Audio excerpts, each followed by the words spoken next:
Hello friend, welcome to my channel. मुझे ना सुनना पसंद नहीं है, ये बात तुम अच्छी तरह से जानती हो। फिर भी हर बार मेरी बात तुम काट देती हो। अरे क्या जरूरत है हर 6 महीने में मायके जाने की? तुम्हारे बिना क्या वहाँ खाना नहीं बनेगा? अपनी माँ से मिलने के चक्कर में तुम मेरी माँ को तकलीफ देती रहती हो। कभी सोचा है तुम्हारे जाने के बाद मेरी माँ को घर का सारा काम करना पड़ता है? राजीव अपनी पत्नी रश्मि से कहता है। रश्मि बोली, मैं आपकी बात का विरोध नहीं कर रही हूँ, पर आप तो ऐसे कह रहे जैसे मैं महीनों के लिए चली जाती हूँ। क्या मुझ पर मेरी माँ का कोई हक नहीं है? रश्मि, क्या साल का 8 दिन मेरी माँ का मुझ पर अधिकार नहीं है?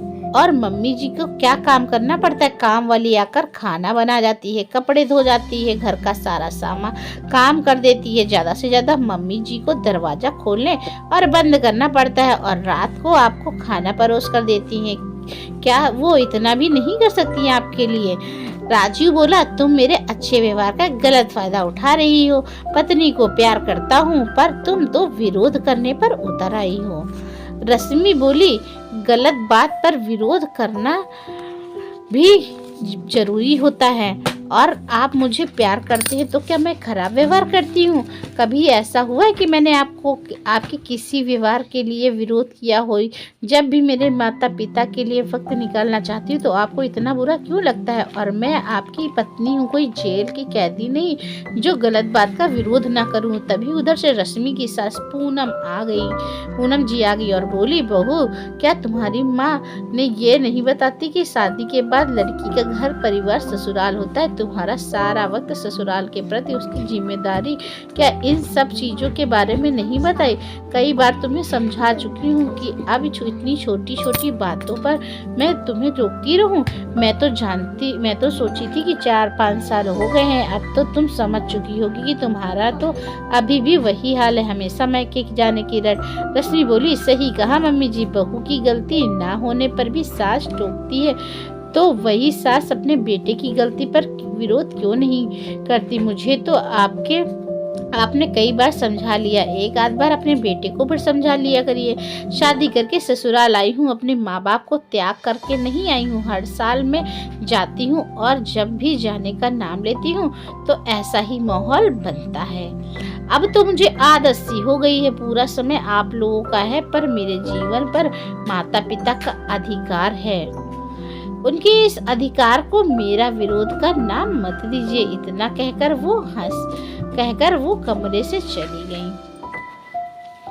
उनके जाने के बाद पूनम जी राजीव से बोली, देखा, इसीलिए कहती थी लगाम खींच कर रखो, पर नहीं, बीबी आती नहीं कि लड़के लट्टू बनकर उनके आगे पीछे घूमते रहते हैं। अब नाचते रहो। राजीव बोला, माँ आप भी हद पार करती हैं, आपकी वजह से मैं उसके सामने बुरा बन जाता हूँ, और आप मुझे भी ऐसी बातें सुना रही हैं। देखा जाए तो क्या गलत कह गई? उसके जाने के बाद आपको काम ही क्या करना पड़ता है? आप मुझसे बुलवाती हो, मैं तो ना समझ जो उसे हर बार टोकता रहता हूँ। और राजीव ऑफिस चला गया। सबकी नाराजगी को सहकर भी रश्मि अपने माता पिता से मिलने के लिए चली गई। वो जानती थी कि उसके आने के बाद भी पूनम जी कोई ना कोई बखेड़ा शुरू करेंगी, पर वो इन सब बातों को दरकिनार करके 4 दिन अपने माता पिता के साथ गुजारी और वापस घर लौटी।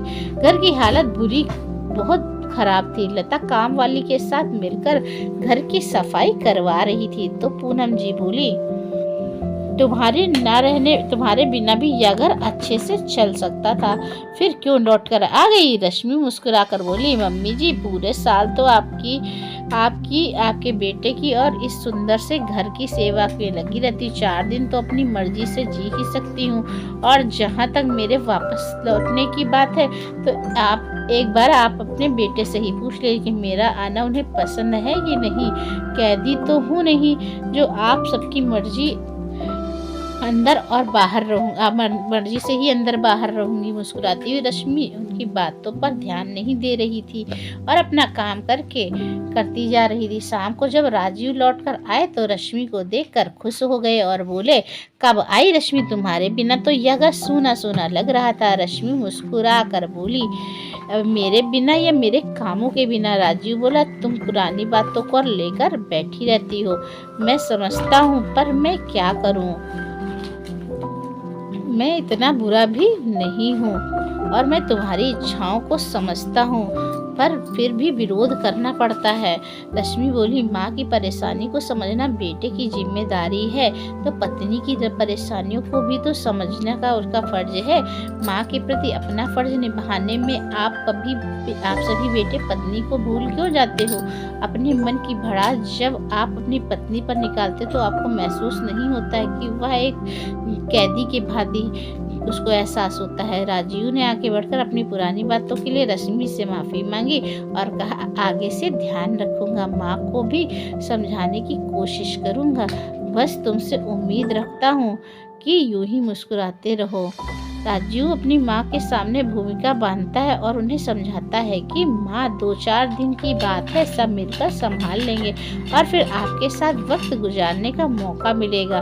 और वो समझ भी जाती हैं। यही बात बहू कहे तो सास की समझ में नहीं आती, बेटा कहे तो माँ तुरंत समझ जाती। ये कैसी विडंबना है जो आपको समझ में आए तो मुझे भी बतलाइएगा।